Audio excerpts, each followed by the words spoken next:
नमस्कार मित्रांनो, सुस्वागतम. घरोघरी मातीच्या चुली या मालिकेच्या आजच्या भागामध्ये नाना आता जानकी, ऋषिकेश, सुमित्रा यांना सांगत असतात की रस्त्यामध्ये जेव्हा मी आता हे घर सोडून चाललो होतो तर एक रिक्षा आली आणि त्या रिक्षामध्ये बसून मी आता दूर चाललो होतो, परंतु त्यात मला सारंग भेटला. सारंगने आता मला सगळं काही सांगितले आणि म्हणून हे लग्न मी लावून देण्यासाठी तयार झालो. परंतु मला एक गोष्ट कळत नाही ऋषिकेश आणि जानकी, तुम्ही हे सर्व का करतात बरं? नक्की काय हे सर्व? त्यावर आता ऋषिकेश म्हणतो की नाना, हे बघा, मी तुम्हाला सांगत होतो की माझा नाईलाज होता, मी तुम्हाला जे खरं आहे तर ते सांगणार होतो, परंतु त्याच वेळेस आजी तेथे आली आणि मला सांगता सांगता सर्व काही राहून गेले. अहो हे बघा, जानकीची आई फक्त जिवंत नाही तर ती त्या ऐश्वर्याच्या ताब्यात आहे. तिने त्यांना कुठेतरी डांबून ठेवले, हे स्वतः तिने मान्य केले. तेव्हा आता नाना म्हणतात की अरे ऋषिकेश, तू काय सांगतो? बहिणींना ऐश्वर्याने डांबून ठेवलेस? तेव्हा आता जानकी पुढे येते. जानकी म्हणते की हो नाना, आणि माझ्या आईला वेटीस धरून ती ऐश्वर्या आहे ना, ती ऋषिकेशशी लग्न करून पाहते. तिला या घरातून जायचं नाही, कारण तिला या घरातील फक्त प्रॉपर्टी हवी आहे. म्हणूनच ती आता प्रेग्नेंट असल्याचं खोटं नाटक करते आणि हे जे काही तिचं सुरू आहे ना, ते सगळं काही नाटक आहे, ते फक्त आणि फक्त प्रॉपर्टीसाठी सुरू केलेले. तेव्हा आता ऋषिकेश सांगतो की हे बघा, म्हणूनच आम्ही हे नाटक करण्याचं ठरवलेलं आहे, लताबाईंना सोडवण्यासाठी. परंतु हे बघा नाना, अहो यापेक्षा सुद्धा एक अशी भयानक गोष्ट आहे, जानकीची आई जर आपल्या हाती लागली नाही तर मला त्या ऐश्वर्याशी लग्न करावे लागेल, ते टाळता नाही येणार. तेव्हा आता नाना म्हणतात की ती खूप मोठं एक पाप करते ती. नाना आता भयंकर चिडलेले असतात. तेव्हा आता सुमित्रा म्हणते की हो ना, ती तर पाप करते, परंतु इतकी गोष्ट मोठी करण्यासाठी ती कशी तयार झाली असेल, मला तेच कळत नाही. ती ऐश्वर्या ह्या थराला कशी जाऊ शकते? आणि ऋषिकेशला आता सुमित्रा विचारते की ऋषिकेश, अरे जानकीच्या आईचा पत्ता आहे तर तो आपण तिच्याकडून वधून घेऊ शकत नाही का? तेव्हा आता नाना म्हणतात की अगं, यांनी ते प्रयत्न केले नसतील का? ती ऐश्वर्या किती धूर्त आहे, ती हे सर्व काही सांगेल मला नाही वाटत. तेव्हा आता जानकी म्हणते की तिला सर्व काही सांगावे लागेल नाना, सर्व सत्य ही तिच्या तोंडातून तिला कबूलच करावं लागेल. तिचं मी असं नाक दाबेल की तिला श्वास घेण्यासाठी शेवटी तोंड उघडावंच लागेल. नाही मी तिच्याकडून संपूर्ण सत्य वधून घेतले, नाही मी तिला तिची लायकी दाखवली, तर मी सुद्धा नावाची जानकी ऋषिकेश रणदिवे नाही. त्यानंतर आता संगीताचा कार्यक्रम सुरू होतो आणि संगीताच्या कार्यक्रमासाठी सर्वजण तयार होतात. नाना तयार होऊन तेथे खुर्चीवर येऊन बसतात. आजी विचारते की अहो नानासाहेब, तुम्ही कुठे होतात आणि इतकी नटून थटून आता संगीताला जाण्याची काय गरज आहे हो, तुमचे तर पाय दुखतात. नानांना मात्र हसू येते आणि तेवढ्यात आता समोरून जानकी स्टेजवर येते. जानकीने मस्त आता वेगळा पेहराव केलेला असतो, आता तिने मस्त घागरा वगैरे घातलेला असतो. सर्वजण आता तयार होऊन आलेले असतात. तर जानकी आता पुढे येते आणि अनाऊन्स करत आता म्हणते की नमस्कार, रणदिव्यांच्या या संगीत सोहळ्याच्या कार्यक्रमात तुमच्या सगळ्यांचं अगदी मनपूर्वक स्वागत आहे. ऋषिकेश आणि आता ऐश्वर्या तेथे स्टेजवर बसलेले असतात. आता त्यांच्या संगीताचा हा कार्यक्रम असतो लग्नाच्या. तेव्हा आता जानकी पुढे म्हणते की आता मात्र हा संगीत सोहळ्याचा कार्यक्रम लवकरच सुरू होत आहे आणि पहिला परफॉर्मन्स करण्याचा जो काही आता संधी चालून ज्यांना येत आहे तर ते आता लवकरच, म्हणजे आता ऐश्वर्या लगेच थांबवते. ऐश्वर्या लगेच म्हणते की 1 मिनिट. तेव्हा मात्र आता ऐश्वर्या स्टेजवर जानकी जवळ येते आणि जानकीला म्हणते की जानकी, तू विसरलीस का? अगं लग्न तर माझं आहे, त्यामुळे या कार्यक्रमाची सुरुवात तर माझ्यापासूनच होणार आणि फक्त मी नाही तर माझ्यासोबत माझा नवरा सुद्धा परफॉर्मन्स करणार आहे. तर ऋषिकेश, तेव्हा आता जानकीला फार असा राग येतो, अवंतिका आणि सौमित्र यांना सुद्धा. तर आजी तर लगेच जोरात टाळ्या वाजवते आणि म्हणते की वा वा, आणि मुलांनो हे बघा, धिंगाणा करा चांगला. तेव्हा ऐश्वर्या खुशून म्हणते की हो आजी. तेव्हा आता ऋषिकेश म्हणतो की हे बघ ऐश्वर्या, तू काही पण बोलू नकोस, कारण आपल्याला एकत्र डान्स करायचा आहे हे ठरलेले नव्हते. तेव्हा आता ऐश्वर्या म्हणते की अहो ऋषिकेश, अजून तर अशा बऱ्याचशा गोष्टी आहेत ज्या आपल्याला एकत्र करायच्या आहेत, पण त्या घडून आल्या किंवा नियतीने घडून आणल्या. आणि तसंही म्हणतात की लग्न झाल्यानंतर नवरा हा बायकोच्याच तालावर नाचतो म्हणून. मग तुम्ही असं समजा की त्याची सुरुवात मी आजपासूनच केलेली आहे. तर म्हणून ती पुन्हा ऋषिकेश समोर येते आणि लगेच ऋषिकेशला डान्स करण्यासाठी आपला हात पुढे करते. आता ऋषिकेशला नाईलाज असतो, तो आता ऐश्वर्याच्या हातात हात देतो आणि आता ऐश्वर्याबरोबर डान्स करायला तयार होतो. तेव्हा आता लगेच ऐश्वर्या रागाने जानकीला म्हणते की उतर खाली. शेवटी जानकी आता रागाने ऐश्वर्याकडे बघत स्टेजच्या खाली उतरते आणि सुमित्रा जवळ आता हसूनच येऊन बसते. सुमित्रा सुद्धा आता ऐश्वर्याकडे रागाने बघत असते आणि तेवढ्यात मात्र आता सौमित्र हा अवंतिकाला म्हणतो की मी आलोच असे बोलून तो आता बाजूला जातो. तर आता जानकी आणि ऋषिकेश एकमेकांना डन असं खुणावतात. तेव्हा आता जानकी सुद्धा खुश होऊन आता ऋषिकेशकडे बघते. तर आता डान्स करायला सुरुवात होते. तेव्हा आता ऋषिकेश आणि ऐश्वर्या या दोघांचा डान्स आता सुरू होतो की जोडी ही 100 नंबरी वाजून दे रे. तेव्हा आता जानकी अगदी खुश होऊन ऋषिकेशकडे बघत असते आणि ऋषिकेशचे सगळे काही हावभाव मात्र आपल्या जानकीला उद्देशून असतात. जानकीला आनंद तर होत असतो आणि ती आता तिला ऐश्वर्याबरोबर ऋषिकेश डान्स करत आहे तर याचा सुद्धा काहीच फरक पडत नाही, कारण ऋषिकेश पूर्णपणे आता मनातून जानकीचा असतो. तेव्हा आता जानकी खुश होऊन टाळ्या वाजवते. त्यानंतर आता इकडे सौमित्र बाहेर येतो आणि त्याला सारंगला तेथे घेऊन यायचं असतं ऐश्वर्याला घाबरवण्यासाठी. तो आता मेकअपचं जे काही वगैरे आहे तर तो बाहेर घेऊन आलेला असतो, कारण सारंगला तसे तयार करायचे असते. एक भूत आता सारंगला बनवायचे असते, त्याच्या तोंडावर वगैरे जखमा करून आता हा मेकअप करायचा असतो. म्हणून तो आता बाहेर येऊन सारंग अजून का आला नसेल म्हणून त्याची वाट बघत आता सौमित्र त्याला फोन करतो. पण तेवढ्यात आता समोरून सारंग धावतच येतो. सारंग सौमित्रला विचारतो की दादा सगळं काही अगदी व्यवस्थित सुरू आहे ना. सौमित्र म्हणतो की हो सगळं काही अगदी आपल्या ठरल्याप्रमाणे सुरू आहे. तर आणि हे बघ सारंग आपल्याकडे फक्त आणि फक्त आजची रात्र आहे. आजच्या रात्री तिला एक खूप मोठा धक्का द्यायचा आहे. आज मात्र त्या ऐश्वर्याकडून जानकी बहिणीच्या आईला तिने कुठे ठेवलेले आहे हे मात्र तिच्याकडून आता वधून आपल्याला घ्यायचं आहे. तेव्हा आता सारंग म्हणतो की हो हो नक्की आज तिच्याकडून आपण सगळं काही वधून घेऊया, कारण हे बघ दादा अरे या नाटकाचा मला खरंच खूप आता कंटाळा आलेला आहे आणि तिकडे मला एकटं सुद्धा राहावं लागतं. एकटं सुद्धा मला आता राहण्याचा खूप कंटाळा आलेला आहे. आज किती काही झाले तरी शेवटी त्या ऐश्वर्याला खरं काय आहे ते सांगावं तर लागेल. आणि हे बघ दादा अरे तू आठवणीने ते सर्व साहित्य घेऊन तर आलास ना. तेव्हा आता सौमित्र म्हणतो की हो हो हे घे आणि सुरुवात कर. आता जे काही सामान आहे तर ते सारंगच्या हातात देतो आणि म्हणतो की चल आपल्या नाटकाला सुरुवात कर. तर त्यानंतर आता ऋषिकेश आणि ऐश्वर्या डान्स करत असताना आता जानकी स्टेजवर येते आणि जानकी मात्र आता डान्स करायला सुरुवात करते. छबीदार छबी तोऱ्यात उभी आणि 1000 लाईक्स माझ्या प्रीतीला ह्या गाण्यावर आता जानकी मस्त तोऱ्यात ऐश्वर्याच्या नाकावर टिचून डान्स करत असते. आता ऋषिकेश तिच्याकडे बघून हसतो आणि जानकी सुद्धा आणि पुन्हा आपल्या जागेवर जाऊन बसतो. ऐश्वर्या आता स्टेजवर उभी असते. अवंतिका आणि सुमित्रा यांना फार आता जानकी डान्स करत असताना आनंद होतो. सर्वजण अगदी खुश होत टाळ्या वाजवतात. तेव्हा आता ऐश्वर्या सुद्धा जानकी सोबत डान्स करायला सुरुवात करते आणि तिला धक्का देऊन लोटत असते. जानकीला आता फार राग येतो. तेव्हा आता ऐश्वर्या लगेच धावूनच आता जानकी म्हणजे वर येते. जानकी सुद्धा डान्स करता करता ऐश्वर्याचा हात धरते आणि जोरात पिरगाळून तिला ढकलून देते. तेव्हा ऐश्वर्या तिला खुणावत असते की ऋषिकेश फक्त आणि फक्त माझा आहे तुझा नाही. तेव्हा जानकीला काही फरक पडत नसतो. तेव्हा आता डान्स करता करता ऐश्वर्या मुद्दाम आता आपल्या पायाने जानकीला धक्का देते आणि तिला ढकलून देण्याचा प्रयत्न करून पाडण्याचा सुद्धा प्रयत्न करते. आता सुमित्रा हे सर्व पाहत असते आणि बाकी सर्वजण सुद्धा. जानकीला आता फारच राग येतो. आता जानकी सुद्धा काही कमी नसते. जानकी सुद्धा आता तिच्यासोबत डान्स करता करता एक जोराचा धक्का तिला आता देते आणि ऐश्वर्या तशीच तोंडावर खाली पडते. तेव्हा जानकी खूप हसते आणि पुन्हा तिला हात देते उठण्यासाठी, परंतु ऐश्वर्या आपले हात झटकते आणि जानकीच्या हाताची मदत न घेता रागाने मात्र ती ऐश्वर्या आता जानकीकडे बघत असते. आता डान्स पूर्ण होतो तर आजी लगेच म्हणते की अगं गुंडी तुला तर लागलं नाही ना ग फार. तेव्हा आता गुंडी नाही असं खुणावते. तेव्हा आता ऐश्वर्या रागाने जानकीकडे बघत मनात म्हणते की लागले ना, परंतु आता मला शरीराला नाही तर आत मनाला खोल. आणि प्रत्येक वेळेस आता नियती मात्र ह्या जानकीच्याच पायात विजय का टाकते या विचाराने माझा संताप होतोय, कारण जानकीने डान्स करता करता सुद्धा ऐश्वर्याला हरवलेलं असतं आणि तिला तोंडावर खाली पाडलेलं असतं. तो आता जानकी खुश होऊन टाळ्या वाजवत असते आणि ऐश्वर्याला मात्र खूपच आता जळफळाट होत असते. त्यानंतर आता सौमित्र अवंतिका जवळ येऊन बसतो. अवंतिका विचारते की सौमी काम झाले ना. सौमित्र खुश होऊन हसतो आणि हो असं म्हणतो. तर अवंतिका सुद्धा आता खुश होते. त्यानंतर आता जानकी पुढे अनाउन्स करायला येते आणि सांगत असते की आता तुमच्या समोर अशा माणसाची गोष्ट सादर होणार आहे ज्याने प्रेमात आंधळा झाल्यामुळे शेवटी त्याने त्याचा जीव गमावला आणि त्याच्या नशिबात आला फक्त आणि फक्त धोका. तेव्हा मात्र आता याच सोबत आता जानकीला मदत करायला असतात तर ते अवंतिका आणि सौमित्र. तेव्हा आता जानकी आता हे गाणं गायला सुरुवात करते की हो हो ऐका ऐका एका राजमहालाची कहाणी, साधा भोळा राजा त्याची लबाड राणी. तेव्हा मात्र आता सौमित्र आणि अवंतिका आहे तर हे मात्र ऐश्वर्या आणि सारंग या दोघांची ॲक्टिंग करतात. आता सारंगचे कपडे सौमित्र घालून आलेला असतो आणि ऐश्वर्याचे कपडे मात्र आता पूर्णपणे जो पेहराव आहे तर तो अवंतिकाने केलेला असतो.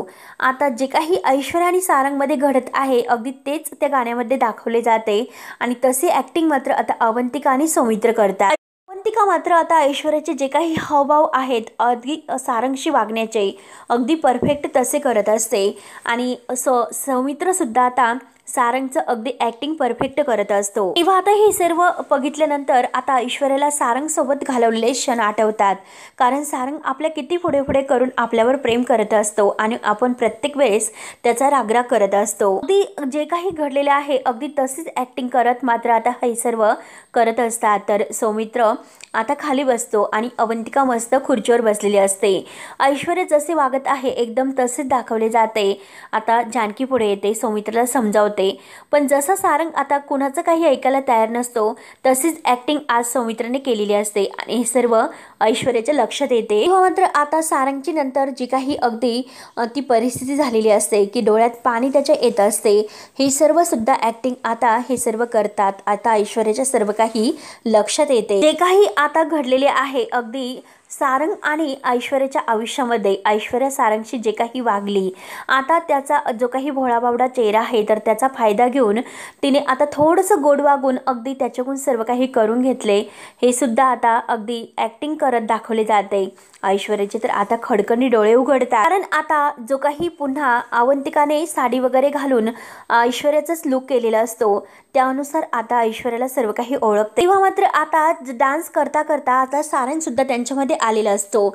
एकीकडे तिला सौमित्र दिसत असतो आणि एकीकडे त्यामध्ये तिला सारंग दिसत असतो.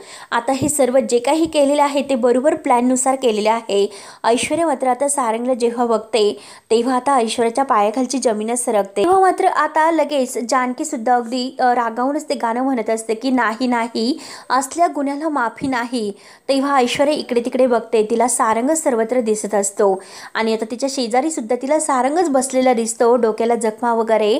आता सारंग तर खरोखर आलेला असतो आणि ऐश्वर्याला त्यांनी पूर्णपणे घाबरून तिचा अगदी हा तोरा उतरवलेला असतो. ऐश्वर्या जोरात किंचाळते कारण सारंगला तिने बघितलेलं असतं आणि तेवढ्यात लाईट्स ह्या घालवलेल्या असतात. आता ऐश्वर्या जेव्हा सारंगला बघते तर ती डायरेक्ट बेशुद्ध पडते. तर आता लगेच हा ऋषिकेश सारंगला खुणावतो आणि जायला सांगतो.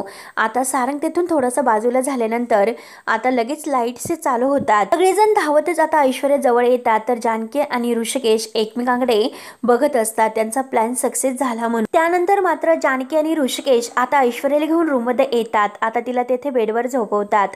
जानकी आता ऋषिकेशला म्हणते की ऋषिकेश, जे काही आता आपलं ठरलेलं आहे अगदी आपल्या प्लॅन प्रमाणेच आता जे जे काही बोलायचं आहे तर तेच तुम्ही ते बोलायचं आणि तिच्याकडून सर्व काही काढून घ्यायचे. तेव्हा आता हे दोघे बोलत असताना ऐश्वर्या आता शुद्धीवर येते, डोळे उघडते आणि विचारते की काय ठरले. तेव्हा आता ऋषिकेश काही नाहीसे म्हणतो आणि तेवढ्यात जानकी आणि ऋषिकेश घाबरून आता मात्र ऐश्वर्याकडे बघत असतात कारण त्यांना असं वाटतं की ऐश्वर्याने काही ऐकले तर नसेलच. तेव्हा आता ऋषिकेश नाही म्हणतो आणि जानकीला म्हणतो की जानकी. ऋषिकेश जानकीला बाहेर जायला सांगतो तर ऐश्वर्या पुन्हा डोळे झाकते. ऋषिकेश म्हणतो की जानकी तू बाहेर जा, मी बघतो हिच्याकडे. तेव्हा आता जानकी ऋषिकेशला डन असं म्हणते कारण जानकी आणि ऋषिकेश या दोघांचा प्लॅन ठरलेला असतो की लताबाईला आता ह्या ऐश्वर्याने कुठे ठेवलेला आहे तेव्हा तिचा पत्ता शोधून घ्यायचा असतो. तर आता ऐश्वर्या ही सगळं काही बोलेल असं आता ऋषिकेश आणि जानकी ह्या दोघांना वाटत असतो कारण त्यांच्या प्लॅनचा तो एक भाग असतो. तेव्हा मात्र आता जानकी बाहेर जाते तर आता ऋषिकेश मुद्दाम आता ऐश्वर्याला विचारतो की ऐश्वर्या तुला बरं वाटतं का. तर ऐश्वर्या डोळे उघडते आणि म्हणते की नाही ऋषिकेश, मला बरं वाटत नाही आणि मला खरंच काहीच कळत नाही. मी आता सारंगला बघितले आणि सारंग कसे जिवंत असू शकतात. ते तर जिवंत नाही, मग ते मला कसे दिसलात आणि ते मला दिसले. सारंगला मी बघितलं काही वेळापूर्वी, मी त्यांना माझ्या बाजूला बसलेलं बघितलं होतं. त्यावर आता ऐश्वर्या अगदी वेड्यासारखी बडबड करत असते कारण सारंगला बघितल्यापासून ती खूप आता घाबरलेली असते. तिला भीती वाटत असते की सारंगचं भूत तर आले नसेल ना.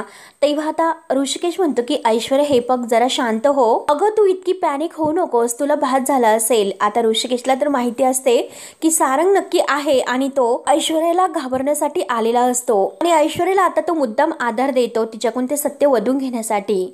तेव्हा आता ऐश्वर्या लगेच म्हणते की नाही ऋषिकेश, मला काही भास वगैरे होत नाही. अहो मी तुम्हाला 100% खात्रीने सांगते की मी त्या सारंगला बघितलेलं आहे. ते माझ्या मागेच होते आणि माझ्या बाजूला सुद्धा बसलेले होते. तेव्हा आता ऐश्वर्या रडत सुद्धा असते. तर ऋषिकेश म्हणतो की हे बघ ऐश्वर्या, अगं हे शक्य नाही, तू खूप विचार करतेस, तू इतका विचार करू नकोस. एकतर अगं तुझी तब्येत सुद्धा ठीक नाही आणि कदाचित तुझ्या बॉडीमध्ये शुगर लेवल आहे तर ती ड्रॉप झाली असेल, म्हणून तुला चक्कर वगैरे आली असेल. हे बघ तुला खाली चक्कर सुद्धा आली होती. त्यामुळे 1 मिनिट तू हे काम कर, तू लिंबू पाणी घे. तेव्हा आता लगेच ऋषिकेश आपल्या हाताने तो ग्लास आहे तर तो उचलतो आणि ऐश्वर्याला द्यायला लागतो. परंतु ऐश्वर्या म्हणते की हे बघा ऋषिकेश, मला नकोय. आता काही करून ऋषिकेश आता तो ऐश्वर्याला ते जे काही पाणी लिंबू पाणी आहे तर ते तिला द्यायचे असते, कारण आता त्यामध्ये त्यांनी काहीतरी मिक्स केलेले असते. ऐश्वर्या नको नको करत असते. तर आता ऋषिकेश म्हणतो की हे बघ, मी तुला सांगितलं ना पी म्हणून, तुला बरं वाटेल. ऐश्वर्या नाही नाही करत असते, पण शेवटी तिला ऋषिकेशचं ऐकावंच लागतं. तेव्हा मात्र ऐश्वर्या घटाघटा हातात लिंबू पाणी समजून पिऊन घेते. ऋषिकेश आता केव्हा पिते याची वाटच बघून असतो. जेव्हा ती पिते तेव्हा तो मनात अगदी खुश असतो आणि तो स्वतःला मनात म्हणतो की ऐश्वर्या, तुला असं वाटतं की जे काही तू लिंबू पाणी पिते, लिंबू पाणी नाही तर तुला माहिती आहे का त्यात काय आहे ते? त्यामध्ये गुंगीचं औषध आता जानकी आणि या सर्वांनी मिक्स केलेलं असते.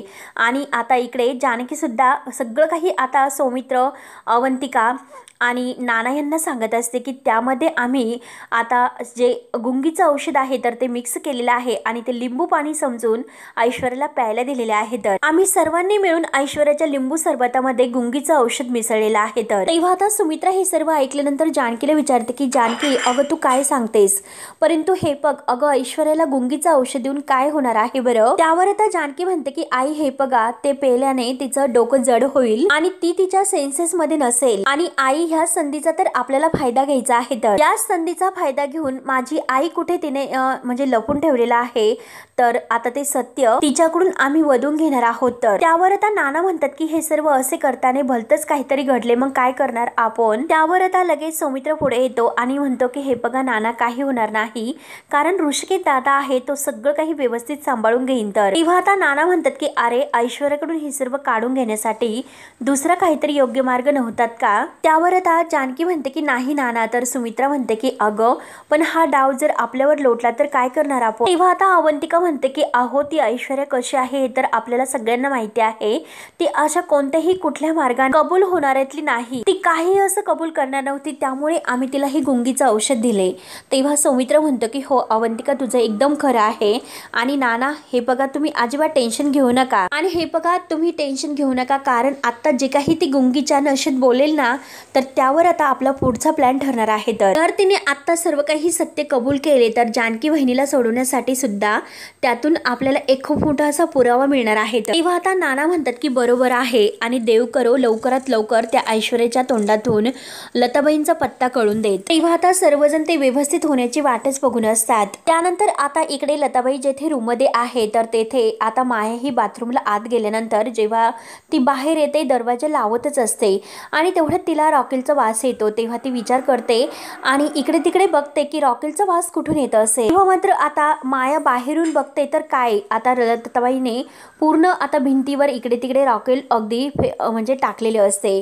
ते बघून मायाला तर धक्का बसतो. माया म्हणते की काकू, तुम्ही काय करतात? तेव्हा लताबाई काही ऐकायला तयार नसते. ती इकडे तिकडे आता अगदी म्हणजे पूर्ण रॉकेल ओतून देते. तर माया धावतच येते आणि लताबाईचा हात धरते की काकू, तुम्ही हे काय करतात?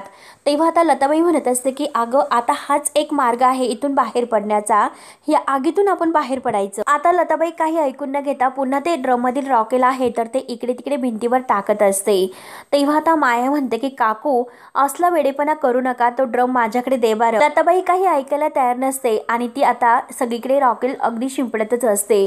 माया तिला अगदी धरण्याचा प्रयत्न करत असते पण लताबाई काही ऐकायला तयार नसते. तेव्हा आता लताबाई ओरडते की माया, तू थांब. आणि हे बघ आता ऐकत बसण्यासाठी कोणताही आता वेळ आपल्याकडे राहिलेला नाही। सरळ आपण कृती करायची आणि हे पग जर आपल्याला येथून आपली सुटका करून घ्यायची असेल तर आपल्याकडे दुसरा कोणताही असा मार्ग नाही। आता आपल्याला हेच करावं लागेल। आता माया म्हणते की काकू तुम्हाला कळते का, अहो हा जर पर्याय आपण केला तर आपली कायमची या जगातूनच सुटका होईल। किंवा आता तुम्हाला कळते का काकू तुम्ही हे काय करतात हे चुकीचे आहे, आपल्यावर जीवावर बेतेल।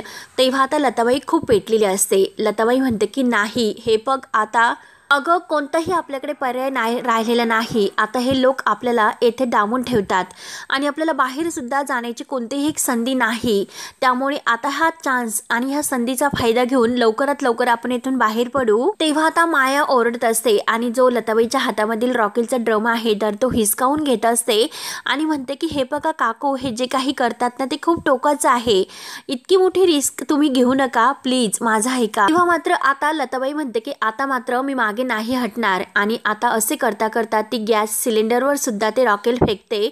आता माया इकडे तिकडे बघते, मायाला तर धक्काच बसतो आणि तेव्हा आता लताबाई रॉकेल पूर्ण इकडे तिकडे फेकून देते आणि थांब असं म्हणते। तर माया म्हणते की काकू तुम्ही काय करतात। आता लताबाई मात्र काडीची पेटी आहे तर ती हातामध्ये घेते आणि काडी ओढणार तोच माया तिच्या हातातून ते पेटी हिसकवण्याचा खूप प्रयत्न करते की काकू हे काय करतात हे चुकीचं आहे, परंतु लताबाई काही ऐकायला तयार नसते आणि लताबाई शेवटी आता मायाला ढकलून देते। माया आता बेडवर जाऊन पडते आणि शेवटी लताबाई आता ती काडीची पेटी आहे पेटीची काडी ओढून मात्र आता ती त्या रॉकेल टाकलेल्या ठिकाणी फेकून देते। आता सर्वत्र आता पेट होतो, आता आग ही सर्वत्र पसरलेली असते। तर माया ही सर्व बघून तिला धक्का बसतो, ती धावतच पुन्हा आता लताबाई जवळ येते आणि म्हणते की काकू तुम्ही हे सर्व काय केलेस। आता मायाला सुद्धा खूप आता भीती वाटत असते आणि लताबाई सुद्धा आता घाबरते। तेव्हा मात्र आता माया ही दरवाजाजवळ येते आणि दादा दादा ओरडत असते की दादा दरवाजा उघडा। लताबाई तिला म्हणत असते की माया अगं ऐकून घे, माया अगं ऐक, परंतु माया आता दरवाजा अगदी जोरजोराने वाजवत असते। मायाला खूप टेन्शन येते आणि ती घाबरलेली सुद्धा असते। ती लताबाईला म्हणते की काकू आता सर्व हे कशाने विझू मी। तेव्हा आता लताबाईला सुद्धा आता खूप त्रास होत असतो। तर माया आता पुन्हा दरवाजाजवळ येते आणि जोरजोराने दरवाजा वाजवत असते। तो गुंड आहे तर तो आत येतो दरवाजा उघडून आणि माया त्याला म्हणते की अहो दादा हे बघा आग लागलेली आहे, आम्हाला वाचवा। तेव्हा आता लताबाई जोरात ओरडत असते आणि तेवढ्यात मात्र आता तो माणूस आहे तर तो हातामध्ये पोतं घेतो आणि ती आग विझवण्याचा प्रयत्न तो करत असतो। तेव्हा आता लताबाई मायाला म्हणते की हीच ती वेळ आहे आता आपल्याला येथून पळून जाण्याची। तेव्हा मात्र आता लताबाई आणि माया हे सर्व समोरील दृश्य बघून खूप घाबरतात। तर शेवटी मित्रांनो हा भाग येथे संपतो। पुढील भागामध्ये आता ऐश्वर्याला जे गुंगीचं औषध दिलेलं आहे तर त्या गुंगीच्या नशेत ती असते। तर जानकी तिला विचारत असते की सांग माझ्या आईला तू कुठे ठेवलेला आहे, ती कुठे आहे त्याचा पत्ता दे। तेव्हा मात्र आता ऐश्वर्या म्हणते की मला नाही माहिती। तर आता ऋषिकेश आणि जानकी हे पूर्णपणे वैतागून जातात, तरी सुद्धा ऐश्वर्या काही सांगायला तयार नसते। त्यानंतर आता इकडे माया आणि लताबाई ह्या दोघीही आता तेथून पळ काढतात, तेथून पळून जात असतात। तेव्हा मात्र आता माया म्हणते की काकू आपण रस्त्यावरून किती पळणार आहोत आणि तेवढ्याच समोरून आता ते तीनही गुंड येतात आणि त्यांना थांबा असे म्हणत असतात। तर आता हे दोघी तेथून पळून जात असतात आणि ते गुंड त्यांचा पाठलाग करत आता त्यांच्या मागे येत असतात। त्यानंतर आता इकडे सुमित्रा जानकी ऋषिकेश अवंतिका यांना म्हणत असते की आपला तर प्लॅनच फसला, आता मात्र आपण काय करायचं आहे। आणि तेवढ्याच सौमित्र आत येतो। सौमित्र म्हणतो की इन्स्पेक्टर साहेबांचा फोन आला होता, जानकी बहिणीच्या आईबद्दल त्यांना काहीतरी लीड मिळालेली आहे। तेव्हा मात्र आता सर्वजणांना खूप टेन्शन येते, नक्की आता हे सर्व काय झाले असेल ते पाहण्यासाठी आता आपल्या चॅनलला नक्की सबस्क्राईब करत रहा। धन्यवाद।